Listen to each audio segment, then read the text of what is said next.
घर कूड़ा उठाना है लेकिन बजट नहीं है।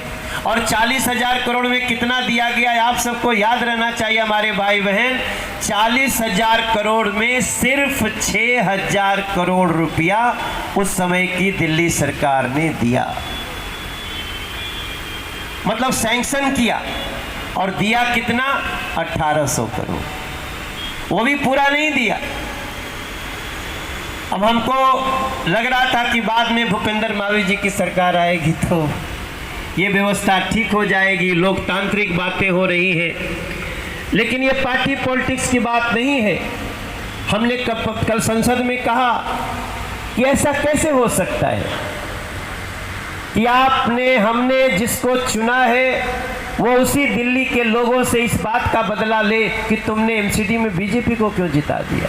इसी बहाने हम लोग सभी भोजन करके जाएंगे, भोजन और भी अनावरण रह रहा है। सभी से निवेदन है, एक बार अपने स्थान पर बैठेंगे, अनावरण करना है जस्ट अभी 1 मिनट बाद। देखिए, एमसीडी को जिस उद्देश्य से 3 विभाग में बांटा गया था, 3 भाग में, उसके कारण पूरे एमसीडी की वित्तीय व्यवस्था गड़बड़ हो गई। हुआ ये भी था कि बंटने के साथ साथ 40,000 करोड़ रुपए का इसको वित्त दिया जाएगा, लेकिन समय के साथ बांट तो दिया गया, वित्त नहीं दिया गया।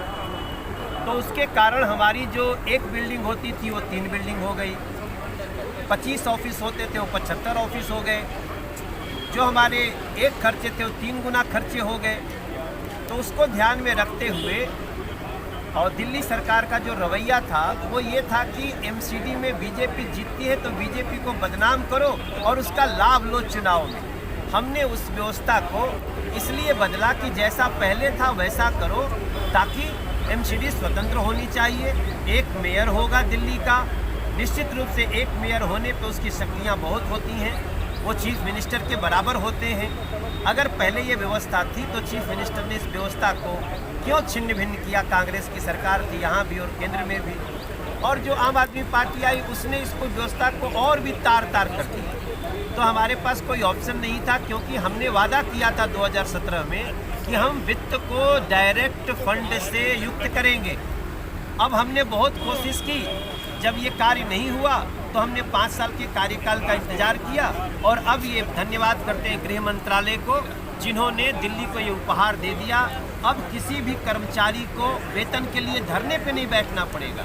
अब किसी भी डॉक्टर को, किसी भी शिक्षक को अपने कार्य में लगे रहो, वेतन की चिंता मत करो। एमसीडी में ऐसी व्यवस्था बना के हम दे रहे हैं, और जो खामियाजा दिल्ली की जनता ने भुगता है उनको भी बताऊं कि जब एक एमसीडी होगी, एक नीतियां होगी, तो हम दिल्ली को बहुत बड़ी राहत देंगे और विकास के रास्ते पे दौड़ा देंगे। मनोज जी, यहाँ ये जो व्यवस्था है अलग अलग दलों के सरकार होने से एमसीडी में या फिर दिल्ली सरकार या फिर केंद्र सरकार, यदि अलग अलग दल होते हैं दोनों में, तो क्या फंड की समस्या उस समय वो राजनीतिक कारणों से नहीं होती?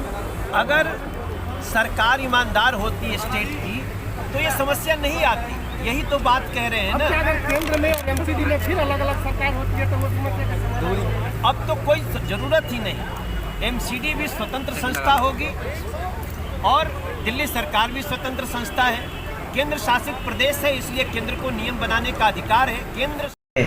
और जब हम 2014 में आए, हम लोगों ने, याद है हमें, वहाँ साहेब सिंह चौहान जी विधायक थे, मोहन सिंह बिष्ट जी विधायक थे, नरेश गौड़ जी विधायक थे। हम सब ने जब पहली मीटिंग लिया, कैसे कैसे उसको किया। 36 करोड़ की लागत और चाहिए थी, उसमें 1100 करोड़ रुपया जा चुका था।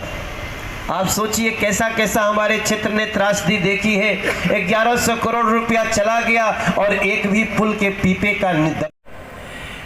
लेकिन नहीं, अगर हम नहीं जीतेंगे तो जो 2012 में वित्त को कर दिया गया था दिल्ली सरकार के मार्फत, वो फंड ही रोक देंगे। तो आप सोचिए उसके बाद क्या क्या तकलीफें आ सकती है।